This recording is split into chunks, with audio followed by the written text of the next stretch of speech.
Preacher man and Eddie gang. We gon' talk our talk, we ain't play no game. Live from Atlanta, man. Preacher man and Eddie gang. Say the name one time, let it ring, let it ring. From the pew to the pavement, from the barbershop take to the basements, from the nosebleeds down to the front row. Every high headline, we gon' let that thing blow. Who to go this week, who for the who week? Call it how we see it, we don't bite teeth. If you scared of the smoke, better switch streams.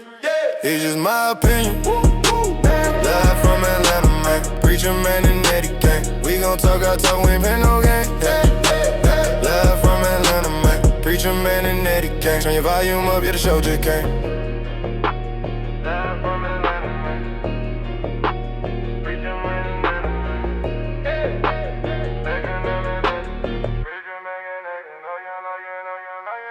What's up, everybody? Welcome to It's Just Our Opinion, live from the ATL podcast. This is our debut podcast. I'm Preacher, one of your co-hosts, and to my left is my dog. You know what? I can't even give it justice to introduce him. I'm gonna let him do it. Yeah, you got your boy Eddie Kane, 48, over here, coming in live with my good friend Preacher here, Preacher Man. We have been together since 2010. That's right. We first met during our, you know how Batman has an alter ego. He was Bruce Wayne. Well, we met on the job. Oh yeah. And we've been friends ever since. So if you guys can do the math, that's 16 years of friendship. Oh yeah. Oh yeah. Now, when I say preacher, let me just let you know, it's preacher in every sense of the word. Now, we've been actually privately podcasting for the last 16 years. So we ain't new to this. We true to this. Am I right, brother? Oh yeah, so true. The other thing is this. You hear us say, it's just our opinion, live from Atlanta. Anybody who's from Atlanta knows one thing. The T is silent. Double N at the end, baby. You know it, you know it. Hey, brother, let's get to it. Let's get to it. And ain't no better place to get to it than them dirty birds. But before we get to it, I just had one thing. This segment is brought to you by Watch Him Do It Apparel. Hold on. Who? Watch Him Do It Apparel. Watch Him Do It Apparel. Just like he about to watch us do this podcast. Yes, sir. Preach, preacher. So let's get into it with these dirty birds. We've had a wild off season. You know, a lot of drama. You know, I can't lie. Initially, I wasn't with the coaching change. And then, you know, we got the James Pierce debacle. And then we got a coach debacle, you know, and the entire brass has really changed from Matt Ryan, Ian Cunningham, new coach, new coaches. So it's been a turbulent, to me, all season thus far. But now that, you know, the brass right now is currently at the combine, they should be actually finishing up today. Let's talk about these free agents and you know, what direction you think we should go in now. Well, before I start, let me ask everyone who is watching this to like, subscribe, and follow. That's right. Because we need you in order to keep rolling. Because at the end of the day, we are going to keep giving you the raw ATL sports scene. That's right. That's right. And also give us your comments, because, you know, we want to know what you think. You know, we want to get better at this craft as well. But going back to them Falcons, dog, free agents. You know, I was looking at the free agents list, and at the top of the list for me is Caden Ellis. I think we got to bring him back. Man, what's your opinion? Stop it. What's your opinion? What? Stop it. Come on, Stop EK. it. Come on, EK. Stop it. Come on, man. I'm going to tell you why I'm saying stop it. Week in and week out, I go inside of this beautiful arena, stadium, whatever you want to call it, home of the Dirty Birds.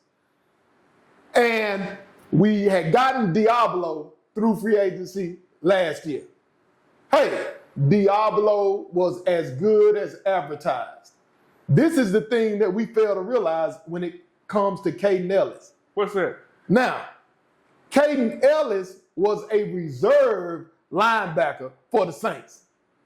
True. Caden Ellis only ended up in Atlanta because we brought the D coordinator. No, we brought Fontenot. Yeah, we brought Fontenot first. That was the first domino. Right. Then Fontenot brought the D coordinator who is no longer here. Right. Okay. So he brought Ellis. Okay. Now, even last year, not this past season, 25, but 24, we saw the deficiencies in Caden Ellis's game. Come on, man. Come on, EK. Come on. Okay. You want some more details to support. Exactly. Okay. Because people don't want to hear. Hey, they love Caden Ellis now. Well, they can love him all they want to. But this is what I want y'all to understand. It's just my opinion. But I'm gonna give you my opinion, even if you didn't ask for it. I'm about to provide it. During the 5-game losing streak this season, when Diablo got hurt, everyone wanted to blame Bertrand. Right. Well, we understand that Bertrand is just a reserve, a depth player. Right. That should have just been playing on special teams. Right. Okay. But even last year, 2024, what did we notice? Now, Landman, people will say, well, Landman went to the Rams and he was successful, but that is an overall better defense with a better linebacking core. Okay. Well, better front, better lineman too. That is true. Okay. But what we wanted to do was make Caden Ellis one of our staples on defense. You can't do it. What did Singletary say? I can't win with him. And evidently, we can't win with him. You want to know why? Why is that, bro? Because the proof is in the pudding. You're right. I ain't gonna argue with you, but I believe you've been talking to Ian Cunningham, because when they asked Ian Cunningham about Caden Ellis, he said the linebacker market is good. We'll see what happens. I'm like, Ian, you just got here, man. What's up? Why you think he said that? Hey, no love, no loyalty towards Caden Ellis, man. My point exactly. And here's what you also have to understand. I want you to understand this before you understand anything else. What's that? When Diablo was down, all of Caden Ellis's deficiencies were exposed. Yeah. Hey. I got you. Now, hold on. We got the James Pierce situation, and I'm not belittling that. I'm coming strictly from a football perspective. I'm thinking we might need Caden Ellis to offset some of that production that we're going to lose. Now, I know this thing has got to play out in the courts, but do you think the Falcons might, pull old college trick and do that self-imposed penalty for 6 to 8 games? Or do you think they'll wait? 6 to 8 games? Oh, yeah. He going to be suspended. Oh, well, look. He going to be suspended. Look, man. Look. Okay. We understand that the NFL is a business. Right. We understand that the Falcons are also a business. Right. But let's keep it real. Okay. I can understand giving him 4 games. I can even understand giving him 6, right? But anything beyond that, I think is a little excessive, because people, we all know, and again, this is just my opinion, but some of it is based in fact. We all know that the initial onset of a crime sometimes is the culprit is overcharged. Okay, I agree with that. So a lot of the things that we're hearing in regards to the James Pierce situation is some overcharging and overreacting and jailhouse lawyers. Okay. But let's just keep it real. We're not belittling the situation with Ms. Richardson. We take that situation seriously. We are only coming from a football perspective. Now, so you say 4. So you do agree that there will be a self-imposed penalty? Well, I think they may try to self-impose, but I think that the NFL may go ahead and suspend, because see, this is the thing now. If the Falcons impose, and then let's just say Pierce plays this season, they can come back next year as it goes through the legal process, and then suspend him at the beginning of next year. Right. Now, if the Falcons suspend him this year, then that's double jeopardy, ain't it? You being tried two times and serving a sentence for the same crime. Well, I'm thinking, I would hope they would look at the Falcons imposing their penalty, and that would play over into their thinking. It ain't gonna happen. Okay. It ain't gonna happen. Okay. We'll see what happens. But moving right along, when we talk free agents, let's talk about Darryl Mooney. He got a $12 million. He can go. He can go. Wait, even if he agreed to a lower, man, look, I was in this place. Okay. Every Sunday there was a home game. You understand what I'm saying? Right. I saw this dude. Now, there was a big drop off, man. It was a big drop off from last year. Okay. At least you being serious. Oh yeah. Yeah. All right. So Kate Nellis, you say no. Okay, Nellis got to go. Darryl Mooney, you say no. Got to go. We got to keep D. Alford. Was a glue. He was a glue to that secondary. Well, I ain't gonna say he was the glue, but he was definitely a cog in the wheel. Oh, he's an important piece in that secondary, and he can play inside or outside. I'm gonna give D. Alford this credit right here. See, a boy like me, right? I'm Fox City born by way of Southwest Atlanta, by way of South Fulton. So I say that to say D. Alford from the Grip. If y'all don't know what the Grip is, that's Griffin, Georgia. Okay. You don't understand what I'm saying? And D. Alford is actually, you know what Falcons legend is from the Grip as well? Help me out. The Hammer. Oh, okay. Jesse Tuggle. The Hammer. Okay. Yeah, so D. Alford good with me. So we agree to bring D. Alford back. Oh yeah, 100. But we still got to look at offsetting James Pierce's production should he leave. So that the next should he leave? Well, I'm sorry. Not should he leave. Should he be suspended? Okay. So the next name to me is one that you have to give more consideration now. That being Arnold Ebiketie. Come on now. Ebiketie's production went down because his opportunities went down last year.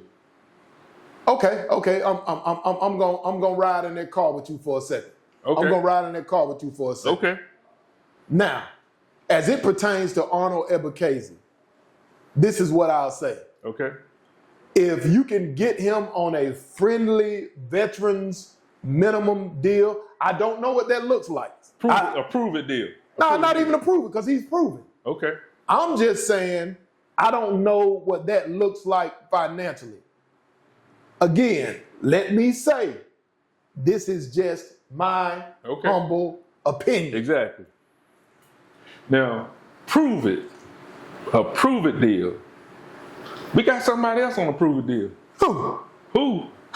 Kyle Pitts is on a prove it deal. Oh, man, no. He on a franchise tag. No. But that's a prove it deal. They saying you got to come back again and bring it. That's a hate deal. And you want to know why I say that's a hate deal? Why you say that? First of all, and I'm talking to you, not you. I'm talking to you, the Atlanta fan, or the Atlanta, as I like to say, tailgater, who sits up there and had everything in the world to say negative in regards to Kyle Pitts when he was playing with me or you out there at quarterback. Don't get me wrong, Ritter and Mariota are NFL quarterbacks. However, are they? Well, look. Mariota just was playing up in Washington. Right. So, I think Ritter just finally got cut. Okay. But with those two guys and with the coaching regime at the time, nobody was really set up for success. But what we do know is this. What's that? When Kyle Pitts was a rookie, what did Kyle Pitts do? With Matt Ryan, he put up numbers. Yeah. What was that number that he put up? I'm sure he had 68 receptions for 1,000 yards. 68 receptions for a stack. Right. Come on, man. Yeah. Hey, 68 receptions for a stack. Right. And that was with a consistent quarterback Exactly. that was even on the decline, but it was a consistent quarterback. You're right. You're right. Now, we come back in 2025, right? Right. With two quarterbacks that were suspect to a certain degree. Right. But they were more consistent than the latter two that I talked about in Mariota and Ritter. Right. And what did Kyle Pitts do? 88 for almost another 1,000. That's all I'm telling you. So what I say is, in your opinion, why do you think we franchised him and are willing to pay him for him to come back and prove it again? I mean, when I look at it, I think from a perspective of the new regime wanting to take a look at him up close and personal before they invest that money. They want to see, hey, can you bring it? I think they're looking at it and say, Kyle, the streets say you ain't doing this or you ain't doing that. We see your numbers from last year, but we also look at the numbers from the year before that and the year before that. Now, we know there were quarterback issues and there were injury issues, but the new regime is saying, before we cash you out, you got to double up and do it again. That's the way I see it. Okay, even going into this season, right? Okay. Even going into this season, I think the issue is going to come in with still, we don't know who the trigger man going to be. We don't know who the trigger man going to be on day one. You're right. We hope, well, I want to say they claim it's going to be Michael Penix, but when you read a lot of the, a lot of the news brief, a lot of people don't say it's Penix.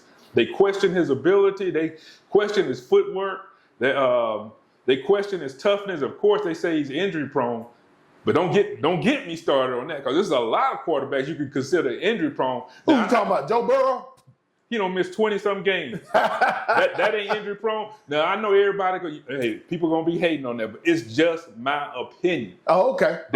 Daniel Jones missed 28 games. Preach, preacher. But they ain't saying they're injury prone. We got to give this man a chance. I agree.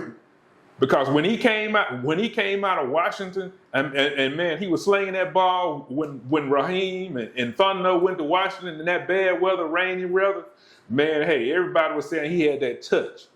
He had that arm. He can make any throw. Preach, preacher. So, I hope he make it back day one of the season. But if he does not, who do you think is a viable option?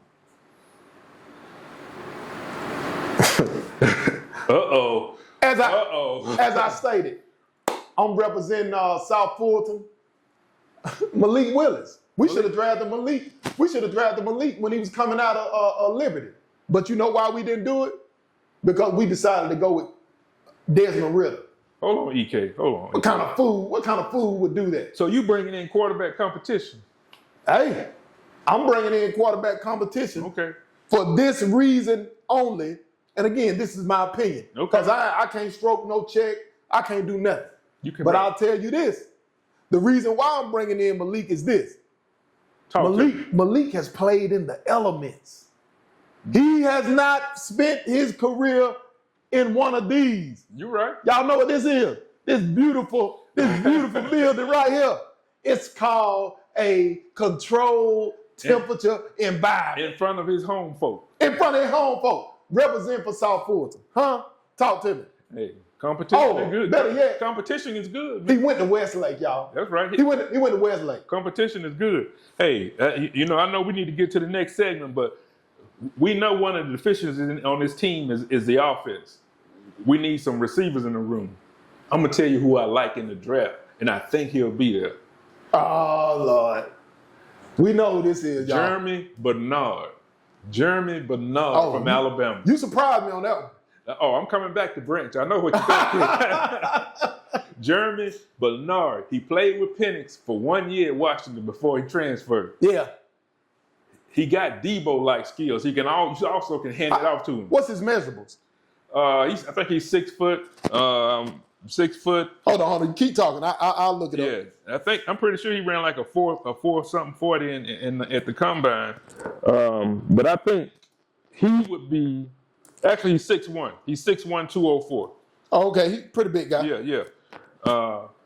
I think he would be a good fit. Now, if you want, when I think about Branch, now one of the comments for Branch was, from the combine, is that he was running some crisp routes. He really looked. His size is what people question. Lord, his size is what people question. I question. But he's a threat to break that home run anytime. Hey, hold on. Did you say that about Gabriel? Yeah, but Gabriel. You're right, I didn't. But Gabriel also was not brought here to be one of the guys. Gabriel was brought here to be a third or fourth, not even option, third or fourth receiver. Well, that's what the receiver gonna be. Drake London, Kyle Pitts, Bernard or Branch or whoever. Because there ain't gonna be a whole lot of balls after them two. And then you got Bijan too coming out the backfield. I mean, it is what it is, bro. We need somebody that can stretch the field. Now you talking. Okay. I agree. Okay. But one free agent you forgot. Who was that? And two. You forgot two free agents.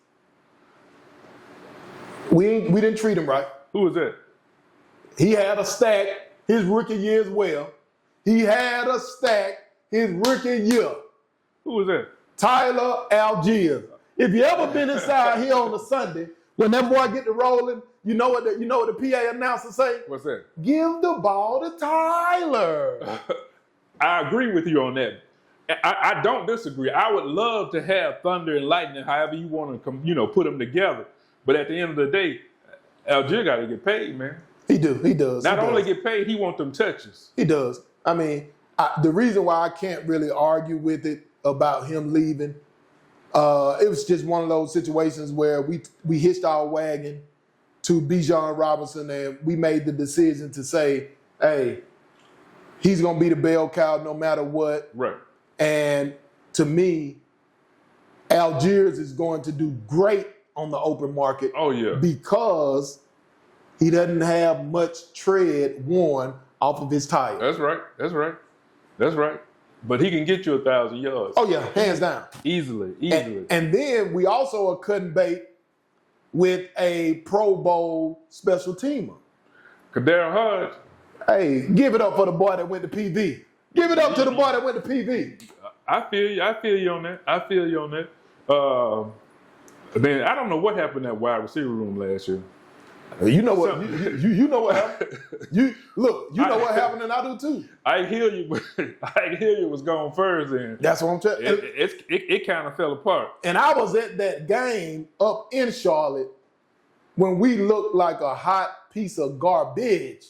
And after that, that's when they used Hilliard for the scapegoat and put him in the wind, as my coach used to say in college. Put him in the wind. Something happened.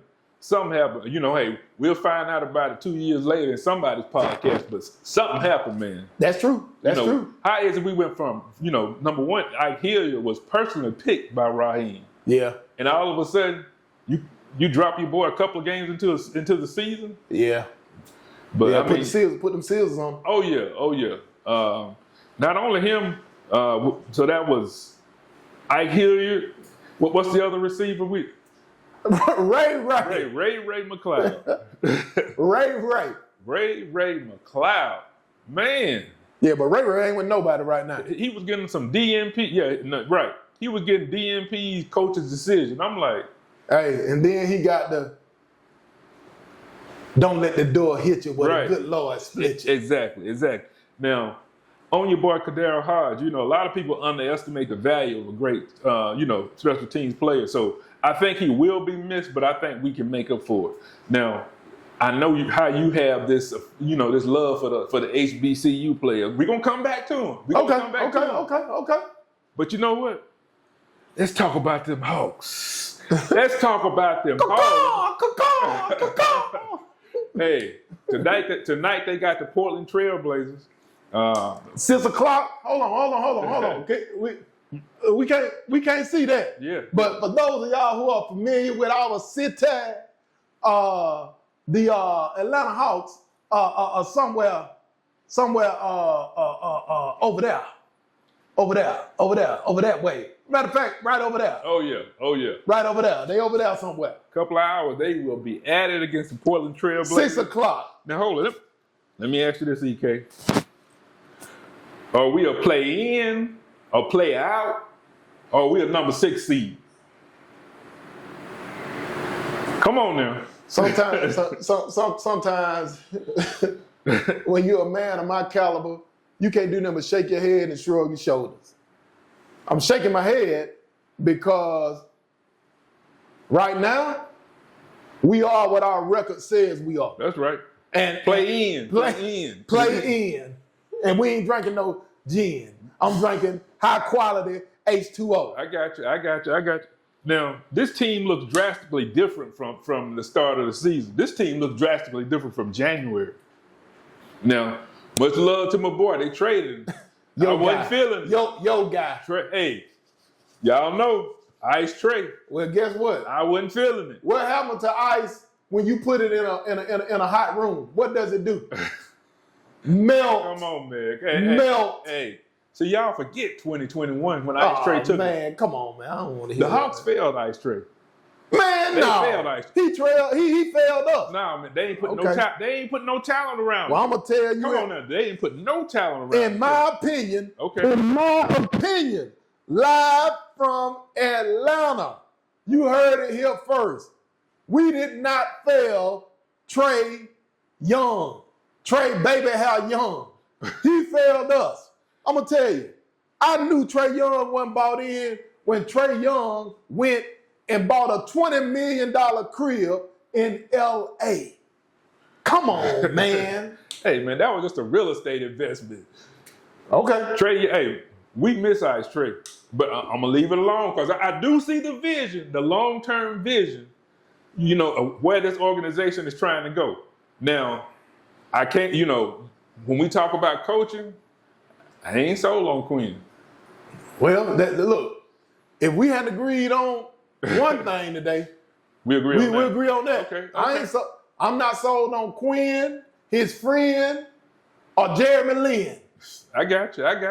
Now, let me ask you this. I'm probably going to upset some people when I say this. You know, we recently traded Porzingis. I don't know what that. That was your boy. That was your boy. That was your boy. Nah. I told you when they traded for Porzingis, that was just to sell tickets. You right. Because he wasn't playing. You right. Now, and you know, when I look at the box scores now with Golden State, I think he only played one game. But anyway, they traded Porzingis to Golden State for Buddy Hield and Jonathan. Well, they traded Porzingis again to Golden State for Buddy Hield and Jonathan Kuminga. Jonathan who? Kuminga. That's right. Kuminga. But let me ask you this, you know, first of all, let me say this, and EK will tell you, I told him when he was under Nate that Jalen Johnson was a player. He did. And he kept hammering that home. But hold on. But having said that, EK, I want to get your opinion. Could Kuminga be better than Jalen? You about to make some ATL folks mad, I know. okay. Well, guess what? Get ready to get mad because, again, it's just my opinion.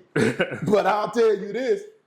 I'm about to mix in a little fact, and I'm going to kick it to you on this, preacher. When was Kuminga drafted? He was drafted number 7 in the same year that Jalen was drafted. Okay, number 7. Right. Jalen was drafted by the Hawks, right? Right. 20th. 20th.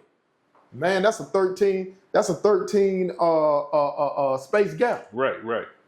And what is Kuminga's career average versus Jalen's career average? I think Kuminga we're looking at 12 something, and as far as the overall average for Jalen, we're looking at 13 something a game. Okay, now. 13, yeah, Jalen 13.7, Kuminga's 12.5. Okay, good. 12.5 and 13. Now, who has been allowed to actually play more. Jalen Johnson. Jalen Johnson. Okay. Now, I'm going to give you this small sample size because I haven't looked it up yet to know if they're both going to take the floor today at State Farm. Yeah, Jalen's questionable. Okay. But hopefully so. Okay. But what I'll say is this. From the sample size that I have seen with Kuminga Right. for the 2 games that he's played since the All-Star break, oh, shout it cold. Oh, yeah. Shout it cold. Oh, yeah. He been hesitant a little bit, and he's still been bringing it. So we got, what? J&J on the court. We might have J&J on the court tonight. Man, before I left the house, guess what my son brought me? What's that? Some J&J fish and chicken. What? And that's what the Hawks got. They got J&J. What? J&J. Man, we cooking with hot grease. What? Yeah. That's what I'm telling you. J&J cooking with hot grease. Yeah. Extra crispy. Extra crispy. Man. Extra crispy. Now we got to throw in this one little tidbit. What's up with Risha Shea, man? Man, that boy from France, man. That boy, hey, look here. Didn't you tell me last year that you read somewhere that the boy came over here and got hooked on McDonald's because he needed to gain some weight?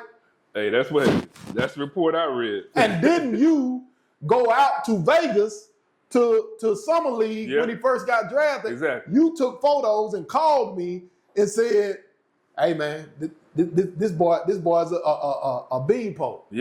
Yeah. He's still a beanpole. You know, I think he's skilled. No, I don't think. I know we know. I know he's skilled. We know he's skilled. But the problem is the physicality. Yeah. Going to you ever notice, man, anytime he get a rebound, it's every game. Somebody just snatched the ball from him. Because, man, they can run that. The NBA can run this international player all they want. Even with some of the guys that come from Africa, right? Right. Some of them are physical. Right. But a large majority of them are not physical. Okay. And when you look at the American basketball player, okay, that's tough, right, they're physical. Right. And right now, we also have to take into account that Risha Shea, this is only his 2nd year. The problem with Risha Shea is he was the number one draft pick. Okay. Because when look at this. This next year is supposed to be one of the greatest drafts ever. Put Risha Shea in this draft and tell me, where would he be picked? Oh, he wouldn't be picked. Not even the top 10. Well, guess what? I don't care what we pick at because I don't want number 1 guy. Who is that? In my opinion. Who is that? The Human Highlight Films son. Oh, yeah. Representing over at that university in Athens, because I don't have to say that name, because I don't want to say that name. And we need to make up for that trade for Danny Manning, too. So. Oh, yeah. I'm still hurt by that. That messed my childhood up. Well, they got 2 first-round draft picks, so I would think that their opportunity to get him will be, they'll have that opportunity. Okay. But we talking about development. So, I'm asking myself, is Quinn the right one to develop? No. And this is, in my opinion, I am biased. I don't like the way that we cut bait with Nate McMillan in the middle of the season, did not name an interim coach, but we went on an island and got another guy and brought him in and gave him a 5-year deal, and he still is not successful. Yeah, hey, they got 20 or 21 games left, so to me, he on the clock. Oh, he been on the clock. If he don't go 14-6, because they got the easiest schedule, for the remainder of the season. If he don't go 14-6, if they are only in the play-in, to me, it's time to go. It's time to look somewhere else. Tony Wrestler, are you listening? Eddie Kane 48 telling you this. Cut him loose. Cut him loose. If he in the play-in, cut him loose. Cut him loose. Cut him loose. Now look here, bro. I see you rocking that South Carolina State hat. What's up with that? Oh, y'all want to know what's up with that? This is by far the best university in the world. I know y'all won the Celebration Bowl this year. I know you know. What we wanted it? Right here. In this building, right baby. Here, in this building. In the Benz, the SC State Bulldogs pulled up. You know. Look. I had to do it. Hey, y'all see that right there? Look at it. Look at it. Hey, that helmet been through hell and back. You know why? Because that's what we do in Orangeburg, South Carolina, in Oliver C. Dawson, and Willie E. Jeffries Field. We put in work. I feel you. We put in work. Year in, year out, South Carolina State. They're one of the highest ranked We're teams. blue blood. We are a HBCU blue blood. Do not get it twisted. If you get it twisted, then guess what? Get untwisted. Because the Bulldogs gonna be there. Jackson State, Alabama State. Man, I don't want to hear nothing. I don't want to hear nothing about no J State. Like I said, this the deal. Jackson State let Prairie View put that thump on them. Oh yeah, this year. You right. Prairie View won the SWAC. Right. Jackson State talk all that noise, thought they were coming to see the Bulldogs. Now, don't get me wrong. 2024 Celebration Bowl, we took the L to Jackson State. Right. But in 2021, I had a son on that team representing. And guess what we did? Let the confetti fall. The Bulldogs get up for the Bulldogs. So out of the last everybody 5 years, get up. So the last 5 years, y'all won how many championships? The last 5 years, we won in 2021. Pastor CB came. In 2024, we won the MEAC. We lost the Celebration Bowl. And in 2025, we won the MEAC again. And we topped it off with a Celebration Bowl in this building. Okay. Now, let me ask you this. You know, when it comes to colleges, I'm going to get right to it. HBCUs paying in the NIL money?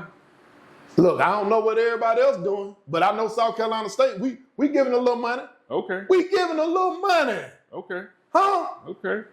We giving a little money. All right. That's all I know. Because really the HBCU schools have become a farm system for a lot of the Division I schools. Now, a lot of people will they'll get offended by that comment. But I'm going to tell you why I'm not offended by it. Because when you go and you look at what's been going on, they understand that there is talent throughout HBCU D1 football. Right. Hell, even in this instance, they're even going to D2 HBCUs and getting depth. Wait. Yeah. Most people think, expound on that a little bit, because most people, they group all HBCUs together. No. Break that down for me. No. Okay. Perfect example, people. South Carolina State competes in the Mid-Eastern Athletic Conference. That is a Division I. Division I, okay. Football, I mean not football, not just football, but conference. Right? The SWAC, that is a Division I. Conference. Right. Tennessee State competes in the OVC. That is a Division I conference. Right. That school in Greensboro and that school by the sea, they compete in the CAA, which is Division I. The only thing that's segmented out is football. Everything else is Division I. That's why you can look when it's March Madness and you'll see an HBCU from those conferences represented in the 64, 69, whatever it is now. If they win their conference. Right. Because they're not going to give them an at-large bid. Right. Okay, I got it. Yeah. Okay. Well, let me clarify. When I say a farm system, I'm speaking in terms of you go to South Carolina State, Alabama State, A&M, whatever. It's on-the-job training. Because you go there and you get up, your value. Your value is increased. Well, I'll tell you this. Look at the Rams. The Rams' top corner was on that team, that Celebration Bowl team in 2021 that my son was on that won the Celebration Bowl. Right. Kobe Durant. Okay. If you watch NFL football, y'all seen that boy balling. He about to get a big check. Right. And guess where he played at? South Carolina State University in Oliver C. Dawson Stadium at Willie E. Jeffries Field. Okay. Get up for the Bulldogs. Everybody get up. He loved them Bulldogs. Hold it. I mean, a lot of good players. Hargrave come out of South Carolina State. Hey, you know. Yeah, You know. a lot of good players come out of South Darius Carolina. Leonard. Yes, Darius Leonard. You know. A lot of good players come Robert out. Porcher. Yeah. You know. Yeah, we can go. Anthony Cook. We can go on. But You know. But Hold on, I got one more for you. Okay. My teammate, Who? Super Bowl champion, Who is that? Chatrick Darby. He was the Yeah. one that was taking on the double teams so Warren Sapp can get off. Oh, Show yeah. him some love. Oh, yeah. Show him some love. Oh yeah, I feel you. I feel you.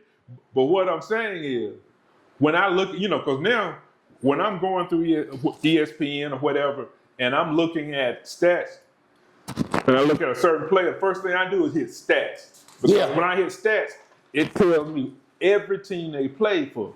So now what I see is a lot, I saw somebody from I was looking at West Virginia. There was a kid that played for South Carolina State. The wide receiver. Right. Justin Smith-Brown. Right. So what I'm saying is, when they put them numbers up. We got one at Stanford. Okay. When they put them numbers up, within that HBCU community, a lot of opportunities come back. Oh yeah. So, hey, brother, that's that red light I see. But I got one thing before we get out. Okay. I just want to show a little love to the HBCUs that have already clinched their regular season conference championships in basketball. I'll start out with the CIAA.